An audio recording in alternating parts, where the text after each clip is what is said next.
गेल्या अनेक दिवसांपासून तीव्र उकाड्यामुळे त्रस्त झालेल्या गोंदिया जिल्ह्याच्या आमगाव तालुक्यात रविवारी संध्याकाळी झालेल्या मुसळधार पावसानं नागरिकांना मोठा दिलासा मिळाला।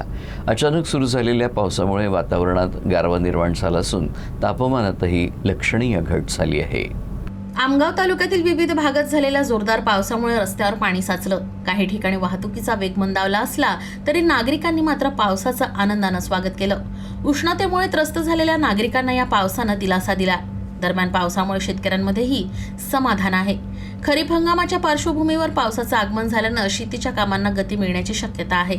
मात्र पेरणीसाठी अनुकूल परिस्थिती निर्माण होईपर्यंत पेरणी न करण्याचं आवाहन केलं जात आहे। तर विहिरी, तलाव आणि लहान जलस्रोतांमधील पाणीसाठ्यात वाढ होण्याची अपेक्षा व्यक्त केली जाते। हवामान विभागानं येत्या काही दिवसात जिल्ह्यात हलक्या ते मध्यम स्वरूपाच्या पावसाची शक्यता वर्तवली असून नागरिकांनी आवश्यक ती खबरदारी घेण्याचं आवाहन करण्यात आलं आहे।